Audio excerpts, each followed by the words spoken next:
Before I begin, I want to take a moment to thank and honor every woman here who has ever stayed silent.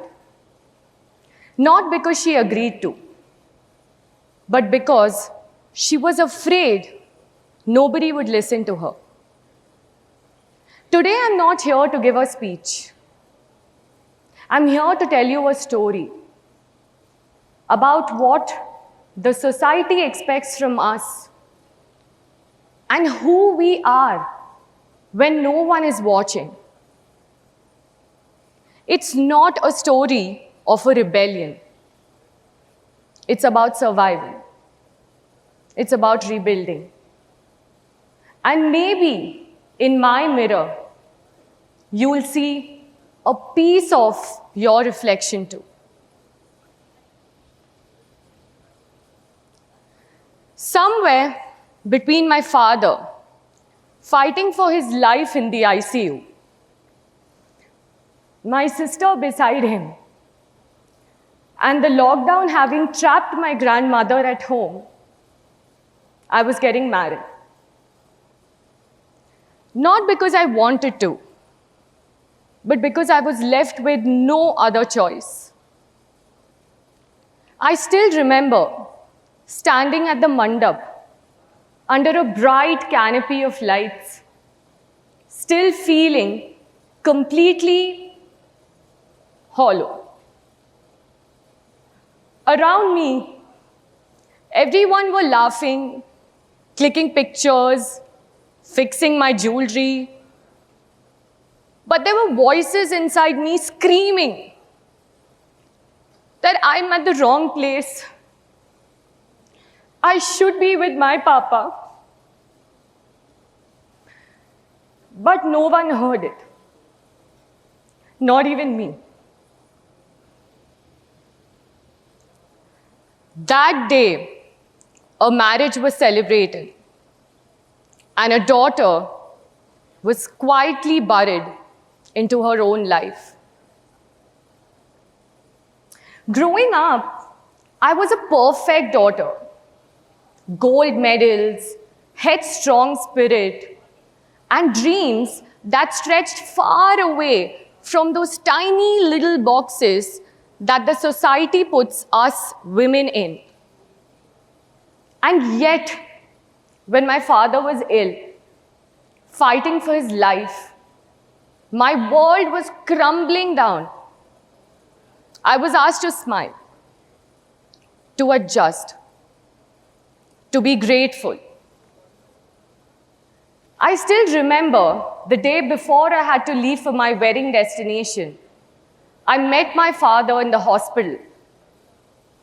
Machines beeping, fear choking me, and me reminding myself that don't go, Vrinda. Don't leave your dad. But when love is twisted into duty and traditions weigh heavier than truth, your voice is the first thing you lose.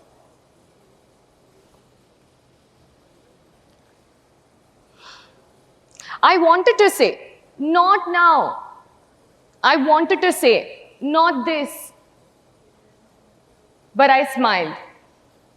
I posed. And I signed away my life with Sindoor. At the beginning, I was telling everything to myself that every woman ever says. Shaadi hai bhai, sab log adjust karte hain. You also have to adjust. But every day, I was shrinking.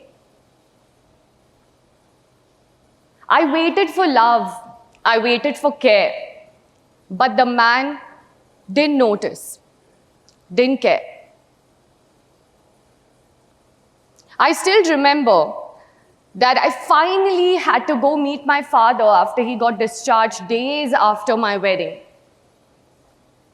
I went to his room wailing, screaming. The moment I saw him, I burst into tears because I did not know fairly if I would ever be able to see him. And I thought my man would hold me, support me. But instead, he mocked at me in front of his parents. He called me mad, insane, psychopath. And you know, that moment was not just hurtful, it was revealing. I realized I was alone in a marriage. Utterly, devastatingly alone.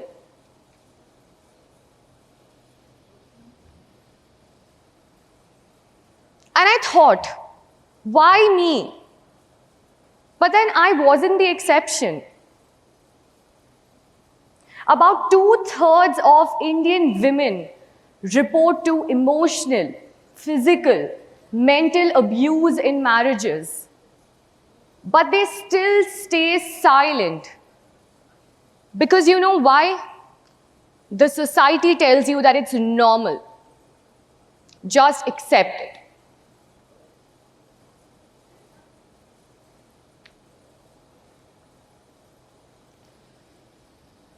So like that, I thought that I'll also have to adjust.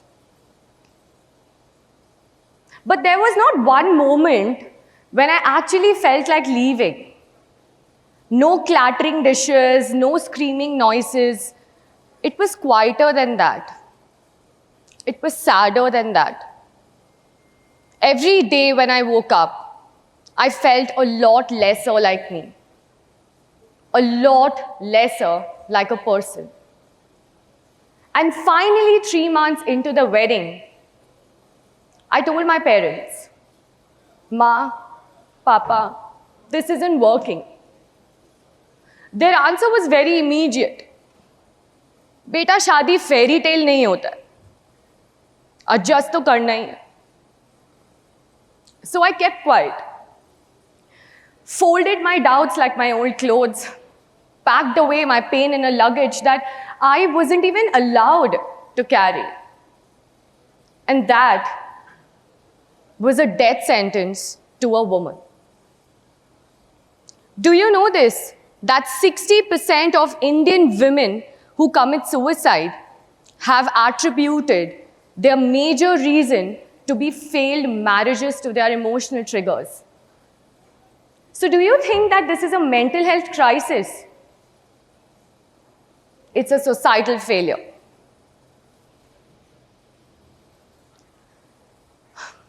But does life really reward waiting? Life rewards only when you stand up for yourself.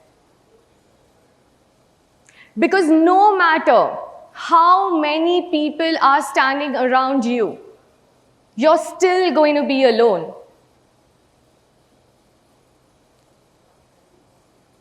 One time, I caught my reflection in the mirror. And I could not recognize that woman. She wasn't strong. She wasn't bold. She wasn't even angry anymore. She was just surviving. That mirror showed me a paradox. A perfect life, but which was utterly, heartbreakingly wrong.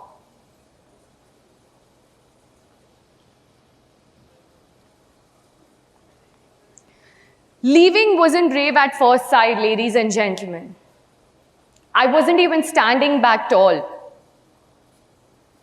I was crawling, clutching to the remaining fragments of my dignity that I'd left behind.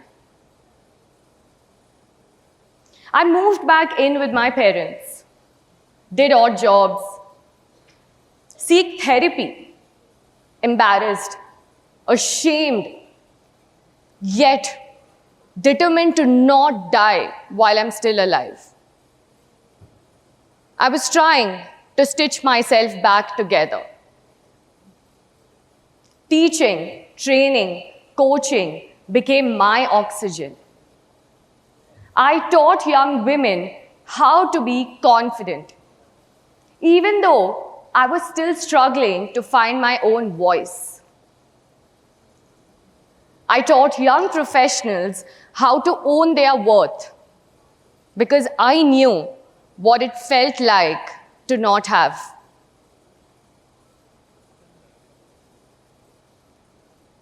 And after this, I realized 70% of Indian women who are married don't even earn their own income.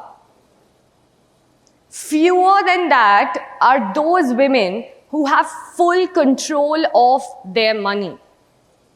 So I decided to be independent. I decided, and hence, I turned myself to becoming a soft skills and communications coach, a corporate trainer.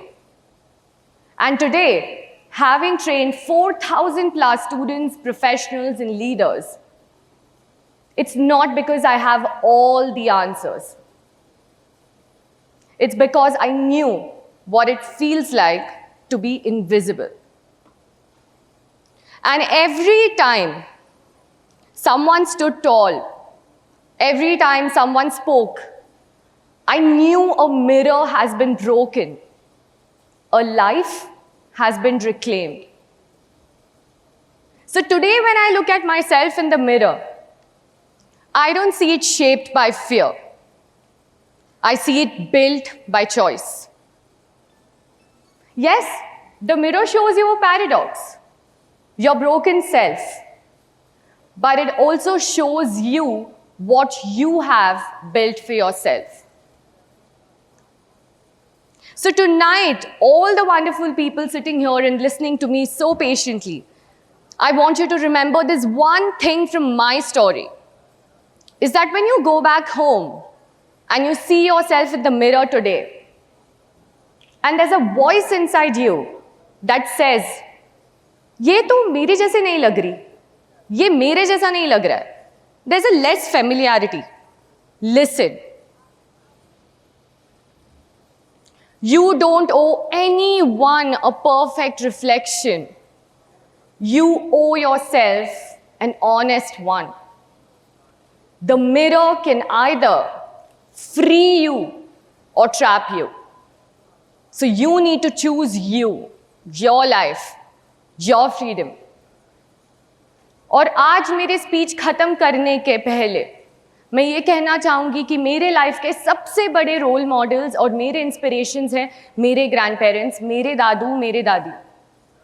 Bodily वो नहीं है, but spirit में वो हमेशा मेरे साथ जिंदा रहेंगे, हमेशा. और आज मेरे दादू की डेथ एनिवर्सरी पे ये स्पीच, ये स्टेज, ये मोमेंट मैं उनको डेडिकेट करती हूँ. Love you dadu, love you dadi. Thank you.